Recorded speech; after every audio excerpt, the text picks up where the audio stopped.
చూస్తున్నాం పెద్దపల్లి జిల్లా మంథన్లో దారుణం జరిగింది. యువకుడి ప్రాణాలు తీసింది వివాహితర సంబంధం. భార్యతో వివాహితర సంబంధం పెట్టుకున్నాడనే సమాచారం తెలుసుకున్న భర్త ఏకంగా భార్యని వాడుకొని ఆ ప్రియుడిని రప్పించి చాలా దారుణంగా హతమార్చాడు. ఇక్కడ భర్త నవీన్ ఆ అమ్మాయి చేత అలేఖ్య చేత వంశీకి కాల్ చేయించి హైదరాబాద్ రప్పించి తన స్నేహితుల సహాయంతో హతమార్చి మళ్ళీ మంథన్లో తీసుకెళ్లి పడేశాడు. ఈ సంఘటన 10 రోజుల క్రితం వరకు ఆయన మిస్సింగ్గా నమోదైనటువంటి కేసు కాస్త ఇప్పుడు ఇది హత్య కేసుగా నమోదైంది. మృతుడు సింగిరెడ్డిపల్లికి చెందినటువంటి జూల వంశీ. మన ఫోటోలో చూస్తున్నటువంటి మృతుడు ఫోటో ఆ కనిపించే వ్యక్తే వంశీ. సో ఇప్పుడు చనిపోయిన వ్యక్తి ఆయనే. సో ఏప్రిల్ 30న వంశీ కనిపించట్లేదని తన ఫ్యామిలీ కంప్లైంట్ ఇచ్చింది. అయితే ముందుగా మిస్సింగ్ కేసు ఆధారితంగా వంశీ పోలీసులు కేసు నమోదు చేసుకున్నారు. ఆ తర్వాత వంశీని హత్య చేసినట్టుగా పోలీసులు గుర్తించారు. సో తన కాల్ డేటా మొత్తం పరిశీలించిన తర్వాత ఎవరితో మాట్లాడారు, ఎలా మాట్లాడారు మొత్తం పరిశీలించిన తర్వాత ఇది చివరికి ఆయన మృతదేహాన్ని మంథన్లోని గాడిదల గండి దగ్గర కొంతమంది స్థానికులు గుర్తించి పోలీసులకు సమాచారం ఇస్తే పోలీసులు చేరుకున్నట్టు కుటుంబ సహాయంతో గుర్తించినట్టు తెలుస్తోంది. అయితే గోదావరికంలోని ఒక ప్రైవేట్ కంపెనీలో సెక్యూరిటీ గార్డ్గా పనిచేస్తున్నాడు వంశీ. ఓ ప్రైవేట్ సెక్యూరిటీ గార్డ్గా పనిచేస్తున్నాడు వంశీ. అయితే తన గ్రామానికి సంబంధించినటువంటి అలేఖ్య అనేటువంటి ఒక అమ్మాయితో వంశీకి గతంలో ప్రేమ వ్యవహారం ఉండేది. సో అలేఖ్య వంశీ ఇద్దరు ప్రేమించుకున్నారు. ఆ తర్వాత అలేఖ్య అనే అమ్మాయి వంశీని కాదని వేరే ఒక అబ్బాయి నవీన్ని ప్రేమించి పెళ్లి చేసుకొని హైదరాబాద్లో స్థిరపడింది. హైదరాబాద్లో ఉంటుంది భర్తతో పాటుగా. అయితే ఇటీవల గ్రామంలో బొడ్రాయి పండుగ జరిగింది. సో బొడ్రాయి పండుగ జరిగింది. సింగిరెడ్డిపల్లి గ్రామానికి వచ్చింది అలేఖ్య. దీంతో మళ్ళీ ఆ అలేఖ్య అండ్ వంశీ మధ్య పరిచయం ఏర్పడింది. సో ఈ పరిచయం కాస్త మళ్ళీ రెగ్యులర్గా ఫోన్స్ మాట్లాడుకోవని జరుగుతున్న క్రమంలో ఇది గమనించిన భర్త నవీన్ మళ్ళీ అలేఖ్యపై అనుమానం వ్యక్తం చేస్తూ కొంత తనని రెక్కిచ్చేయడంతో ఇది ఫోన్ కాల్ మాట్లాడుతోంది, వంశీతో మాట్లాడుతానంటే గమనించాడు భర్త. దీంతో అలేఖ్య వంశీ ఫోన్లో మాట్లాడుకోవడం గమనించిన నవీన్ అలేఖ్యతో ఫోన్ వంశీని హైదరాబాద్ రప్పించాడు. హైదరాబాద్కు వచ్చిన తర్వాత భాస్కర్ అనేటువంటి ఫ్రెండ్తో కలిసి శంషాబాద్లో వంశీని చాలా దారుణంగా హతమార్చాడు నవీన్. ఆ తర్వాత ఆ మృతదేహాన్ని మంథనిలోని గాడిదల గండిలో పడేశాడు. తర్వాత ఆ మృతదేహం సుమారుగా 10 రోజుల పాటుగా అక్కడే కుళ్ళిపోయిన స్థితిలో కొంతమంది స్థానికులు గమనించి పోలీసులకు సమాచారం ఇచ్చారు. సో వంశీ మిస్ అయిన కేసు నమోదు చేసుకున్న పోలీసు తన కాల్ డేటాను పరిశీలించారు. ఎవరితో మాట్లాడుతున్నారు, ఎలా మాట్లాడుతున్నారు మొత్తం గమనించిన తర్వాత ఇక్కడ వంశీ మాట్లాడిన కాల్స్ ఎక్కువగా అలేఖ్యకు ఉన్నాయి. సో అలేఖ్య భర్త అండ్ మరో ఫ్రెండ్ని ముగ్గురిని విచారించిన తర్వాత ఈ విషయం బయటపడినట్టుగా పోలీసులు చెప్తున్నారు. ఒకసారి అక్కడ ఆందోళన చేపడుతున్నారు. ఎక్కడైతే ఆ మృతదేహం లభించిందో ఆ మృతదేహం దగ్గరే ఆందోళన చేపడుతున్నారు లభించిన చోట స్థానికులంతా. సో అటు నిందితులు కూడా కఠినంగా శిక్షించాలని డిమాండ్ చేస్తున్నారు. ఒకసారి ఆ వీడియో చూద్దాం.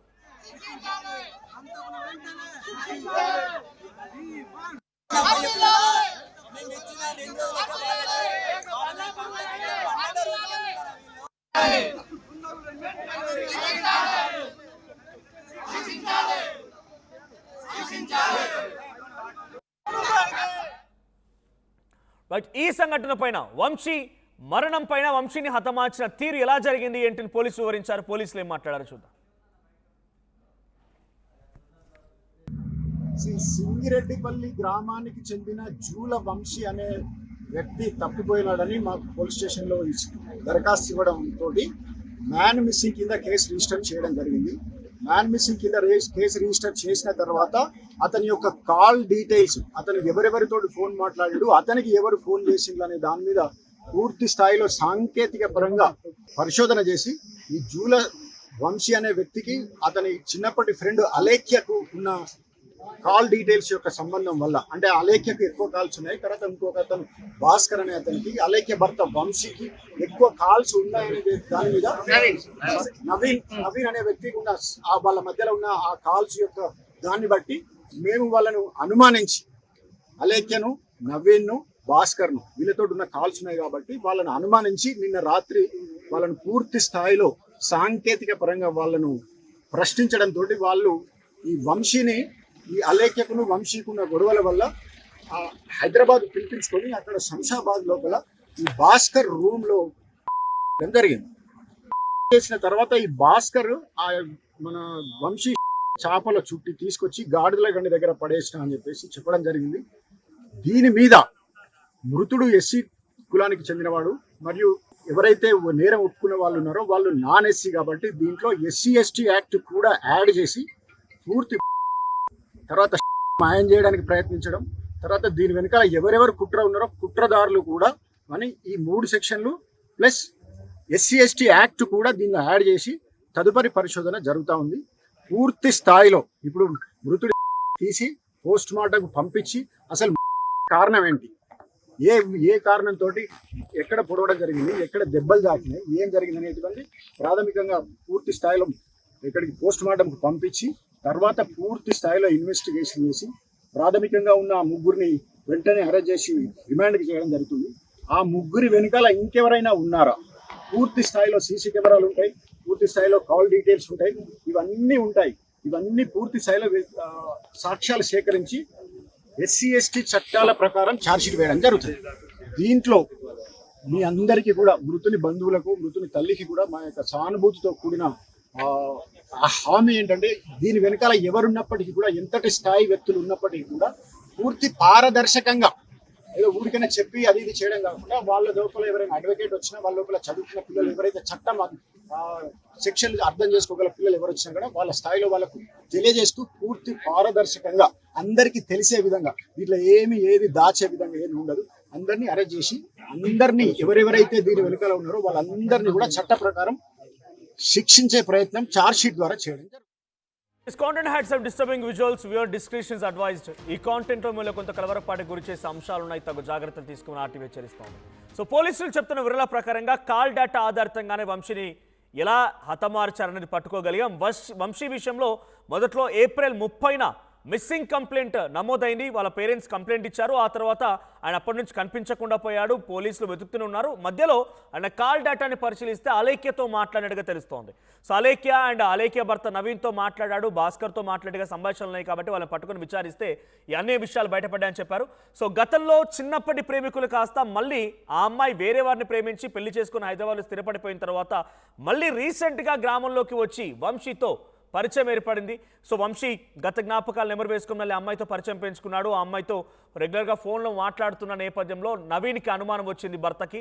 సో దీంతో ఆ అమ్మాయి అలేఖ్యను అడ్డుగా పెట్టుకొని హైదరాబాద్కి రప్పించాడు వంశీని. హైదరాబాద్కి వచ్చిన తర్వాత తన ఫ్రెండ్తో సహాయంతో హతమార్చి ఆ తర్వాత మృతదేహాన్ని ఒక చాపలో చుట్టేసి ఒక మ్యాట్లో చుట్టేసి తీసుకెళ్లి మంతనిలోని గాడిదల గండి దగ్గర పడేసినట్టు తెలుస్తోంది. కుళ్ళిపోయిన సిచ్యువేషన్లో ఆ మృతదేహం లభించింది పోలీసులకి.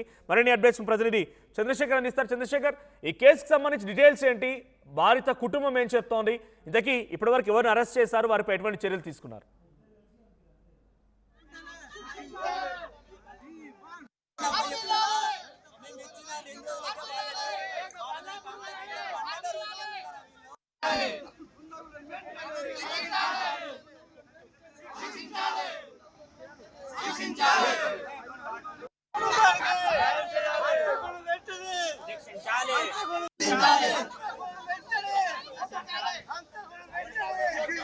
రైట్ చంద్రశేఖర్, ఏం జరిగింది, కేసు సంబంధించి డీటెయిల్స్ ఏంటి, ఇప్పటివరకు ఎటువంటి చర్యలు తీసుకున్నారు ఆ నిందితుల పైన, అండ్ బాధిత కుటుంబం ఏం డిమాండ్ చేస్తోంది?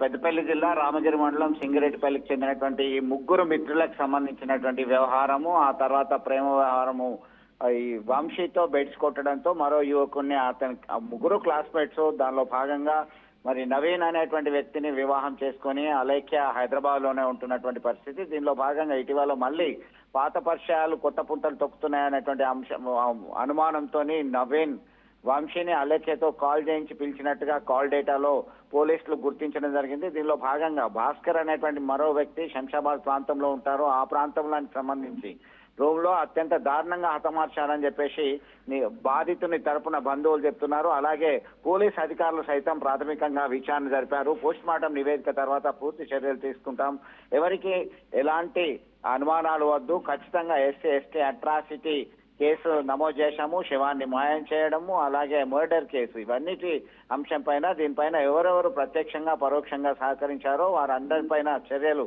ఖచ్చితంగా తీసుకుంటాం. అంతవరకు మీరు ఓపిక పట్టాల్సిందే. ఛార్జ్ షీట్ పక్కాగా ఎవరికైనా కానీ మీ తరపున ఎవరు వచ్చినా మేము పూర్తిగా క్లారిటీగా వివరించడానికి సిద్ధమని చెప్పి పోలీస్ అధికారులు సంధానించడం జరిగింది. మనోజ్ దీనిలో పెద్ద ఉద్రిక్తతకు దారి తీసింది. ఎందుకంటే గత నెల 29న ఇంటి నుంచి వెళ్ళినటువంటి వ్యక్తి 30న మిస్సింగ్ కేసు నమోదైంది గోదావరి కానీ 2 టౌన్ పోలీస్ స్టేషన్ లో. దీనిలో ఏం చేస్తున్నారు, ఏమైంది, జాలవంశీకి ఏమైంది, ఎక్కడికి వెళ్ళాడు అనేటువంటి కోణంలో పూర్తిగా సమాచారం సేకరించేటువంటి పనిలో పడ్డటువంటి నేపథ్యంలో దాదాపు 10 రోజుల తర్వాత గాడిదలగండి మంథని ప్రాంతంలోని గాడిదలగండి ప్రాంతంలో కుళ్ళిన స్థితిలో మృతదేహం లభ్యమైంది. దీంతో ఒక్కసారిగా ఆ ఉద్రిక్త పరిస్థితికి దారితీసినటువంటి అంశంగా చెప్పుకోవచ్చు. దీనిలో ఖచ్చితంగా ఎవరెవరు ఉన్నారు, దీనిలో అందరికీ కఠిన శిక్ష పడేలా చర్యలు తీసుకుంటున్నామని చెప్పేసి ఏసీపీ రమేష్ హామీ ఇవ్వడంతో ఆందోళన కాస్త విరమించడం జరిగింది. ఖచ్చితంగా మీరైతే చర్యలు తీసుకోకపోతే మా ఆందోళన ఖచ్చితంగా కొనసాగిస్తాము, దీన్ని వదిలిపెట్టే ప్రసక్తే లేదని చెప్పేసి హెచ్చరికలు జారీ చేస్తున్నారు బాధిత కుటుంబ సభ్యులంతా కూడా. రైట్. సో అటు నిందితులకు సంబంధించి వారిని అదుపులోకి తీసుకున్నారా? ఖచ్చితంగా వాళ్ళ కాల్ డాటా సేకరించారు, అదుపులోకి తీసుకున్నారు. అదుపులోకి తీసుకున్న తర్వాత సమగ్రమైనటువంటి విచారణ చేపట్టారు. దానిలో ఇంకా పూర్తిగా ఆన్ రికార్డ్ వాళ్ళు మనకి క్లారిటీ ఇవ్వలేదు. కాకపోతే నిందితులను త్వరలోనే పట్టుకుంటాము, మేము సమగ్రంగా దర్యాప్తు జరుపుతున్నాం, ఏ ఒక్కరిని ఇందులో ఇన్వాల్వ్ అయినటువంటి ఏ ఒక్కరిని వదిలిపెట్టే ప్రశ్నే లేదు అని చెప్పేసి పోలీస్ అధికారులు స్పష్టం చేస్తున్నటువంటి పరిస్థితి Manoj. Right. Thank you Chandrashekhar. So మొత్తంగా అక్కడ నిందితులకు సంబంధించి కూడా అదుపులోకి తీసుకున్నారు అన్నట్టుగా తెలుస్తోంది. But as of no clarity. Police కూడా ఇంకా అఫీషియల్గా అనౌన్స్ చేయాల్సి ఉంది. బట్ అక్కడ జరిగినటువంటి సంఘటన నిజంగా చాలా దారుణమని చెప్పాలి. 10 రోజుల క్రితం మిస్ అయిన మనిషి చివరిగా ఒక చాపలో చుట్టేసి కుళ్ళిపోయిన సిచ్యువేషన్లో ఆ కుటుంబం ఆ వ్యక్తిని చూడాల్సి వచ్చింది. దీనికి కారణం ఒకటే, వివాహిత సంబంధం. ఇక్కడ అలేఖ్య అనే అమ్మాయి అదే గ్రామానికి సంబంధించిన వంశీతో ప్రేమ వ్యవహారం కొనసాగించింది. ఆ తర్వాత ఏం జరిగిందో తెలియదు. మళ్ళీ నవీన్ అనే వ్యక్తిని ప్రేమించి పెళ్లి చేసుకుని హైదరాబాద్లో స్థిరపడ్డారు. ఆ తర్వాత అలేఖ్య ఇటీవల కాలంలో మళ్ళీ అక్కడ ఒక చిన్న గ్రామంలో పండగ జరిగితే వచ్చి అక్కడ మళ్ళీ వంశీతో కలిసింది. వంశీతో మళ్ళీ మాట్లాడడం మొదలుపెట్టింది. సో ఇవంతా గమనించిన భర్త నవీన్ ఇప్పుడు పక్కా స్కెచ్ వేసి ఆ అమ్మాయితోనే రప్పించుకొని చాలా దారుణంగా శంషాబాద్ సమీపంలో హతమార్చి ఇక్కడి నుంచి ఆ మృతదేహాన్ని మంతినికి ఎలా తీసుకెళ్ళి అర్థం చేసుకోండి. ఇక్కడి నుంచి ఆ మృతదేహాన్ని ఎంత ధైర్యంగా, ఎంత గంభీరంగా ఈ మృతదేహాన్ని హైదరాబాద్ శంషాబాద్లో హతమార్చి మళ్ళీ మంతనికి తీసుకెళ్లి మంతల్లోని గాడిదలగండి దగ్గర ఆ మృతదేహాన్ని పడేసి పరారైపోయాడు. సో 10 రోజులైనా వంశీ ఆనవాళ్ళు దొరకలేదు. 10 రోజుల తర్వాత నిన్న వంశీ చనిపోయి ఆయన మృతదేహం కుళ్ళిపోయి ఆ కుటుంబానికి లభించింది. సో మొత్తంగా ఈ సంఘటన కొంత ఆందోళన గురి చేస్తోంది. అక్కడ బాధిత కుటుంబం కూడా ఆందోళన వ్యక్తం చేస్తున్నారు, వారంతా నిరసన వ్యక్తం చేస్తున్నారు.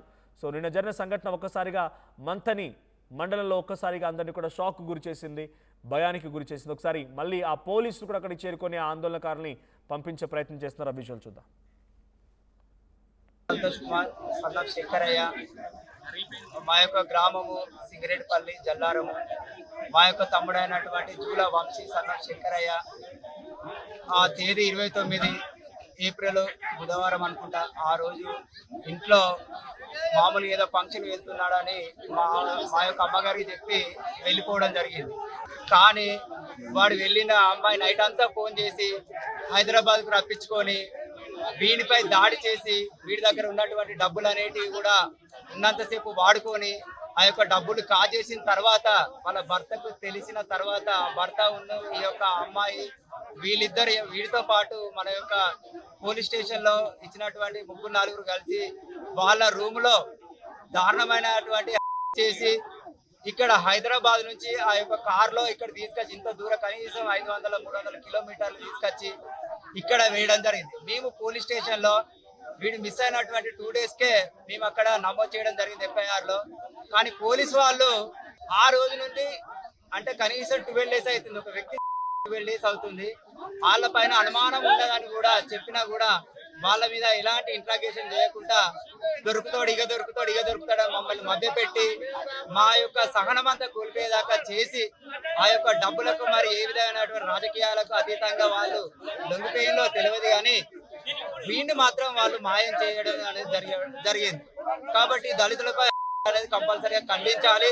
మాకు వాళ్ళకి సంబంధించినటువంటి FIR లో A1 A2 ఎవరెవరు అనేది మాకు పూర్తి సమాచారంతో ప్రతి ఒక్క కంప్లీట్ పేపర్ లో FIR అనేది నమోదయ్యేదాకా ఈ యొక్క అనేది ఇక్కడ తీసుకెళ్ళము. మంగళవారం నైట్ నుండి మా తమ్ముడికి ఫోన్లు వేసింది, చేసి పైసలు కూడా దగ్గర లేవు, 1 రూపాయి కూడా లేవు. మన దగ్గర